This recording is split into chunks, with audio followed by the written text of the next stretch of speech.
My name is Rohit. I am social science teacher from Maples Academy, Deva. Student, today we are discussing about the chapter number 2 in geography, the atmosphere. Now, the blanket of the air that surrounds the earth is called the atmosphere. The atmosphere is held around the earth by the earth's gravitational pull. It consists of many gases. The air is denser near the earth's surface and gets thinner as we move upward, and it is believed that the upper limit of the atmosphere is about 10,000 kilometers from the surface of the earth. Now, the importance of the atmosphere. In this layer, the atmosphere that keeps the sun harmful rays from reaching us, and it protects us from the heat sun during the day, and keep it from freezing at night. In other words, it helps regulate the temperature of the earth without the burning of the hot without the atmosphere, and earth would have been burning hot in the day and freezing cold at night. This is also the layer where weather related phenomena like the rain, water, wind, and storm take places. Now, the composition of the atmosphere. The atmosphere is a mixture of the gases and the water vapor, dust, particles, and the smoke. And the gases are the colorless, tasteless, and odorless. Now, oxygen is 21% in atmosphere, and nitrogen is 78%, and other gases, carbon dioxide, water vapor, and other gases makes up 1% in the atmosphere. Weather and the climate play an important role in our lives. The determines our lifestyle, eating habits, clothes, occupations, and the kind of the houses that we build. Weather refers to the day-to-day changes in the atmosphere at a particular places. It includes the change in the temperature, rainfall, sunshine, wind speed, and direction at a given time. As the place, we can say that the weather refers to the short-term variations in the atmosphere, and the climate refers to generally the weather conditions over a region over a long period of time, usually 30 to 35 years. The climate does not vary from day to day. It remains unchanged for long period of time, and we can say that the climate refers to the long-term pattern of the weather.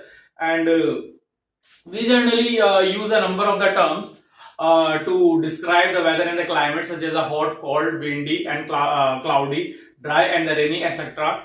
And these are like the temperature, wind, atmosphere, pressure, rainfall, etc. These are also known as elements of the weather and the climate. The temperature can be defined as the degree of the hotness and the coldness of the air. It can be vary from time to time and place to place. The distribution of the temperature depends on the amount of the solar energy that enters the earth. Or insolation. For example, the temperature at the poles is much lower than that at the equator, and this is because the sun rays falls directly on the equator. Atmospheric pressure.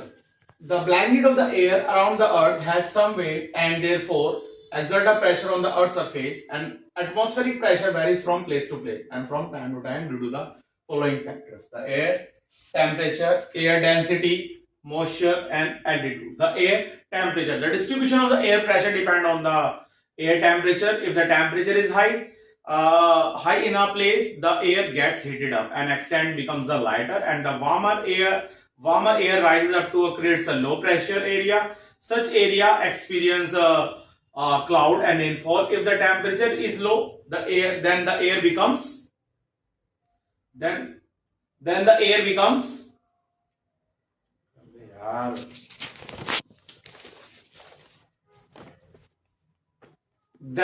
becomes heavy and dense. The cold air sinks to create a high pressure area. Such area experience a clear weather. When hot air rises, cold air such as rushes to take its places. Therefore, the air always moves from an area of the high pressure area to the area of the low pressure area. The air density. If the density of the air is low at a given places, it exerts a less pressure on the earth surface to form a low pressure area. The usually happens in the hot places. In cold places, the air is quite dense, and therefore it exerts a greater pressures on the earth's surface to a form of the high pressure area. The moisture. The air containing the moisture is very warmer, lighter, and less denser than the dry air. Therefore, to exert the pressure, then air which contains a little or no moisture. Then the last one is altitude. As the atmosphere is held in the place of the gravitational pull of the earth, its density decreases with the height. Thus, the atmospheric pressure falls as we move towards the upper layer of the atmosphere. It is the highest at the sea level and falls as we gain the height. Now the pressure band. Due to the differences in the temperature, density, moistures and altitude atmosphere, pressures varies from place to place. This coupled with the rotation of the earth lead to the creation of the pressure band. There are the four. The horizontal movement of air is called the wind. The vertical movement of the air known as the air current. As air moves from an area of the high pressure to the low pressure area, so we can say that the wind is the movement of the air from the high pressure area to the low pressure area. And winds are the name after the direction from which they blow. For examples, winds blowing from the east are called the easterly winds, and due to the rotation of the earth, winds do not blow directly from the high pressure area to the low pressure area. Instead of they get deflected to the right in the northern hemisphere and to their left in the southern hemisphere. This is known as the Coriolis effect. And winds can be of three types.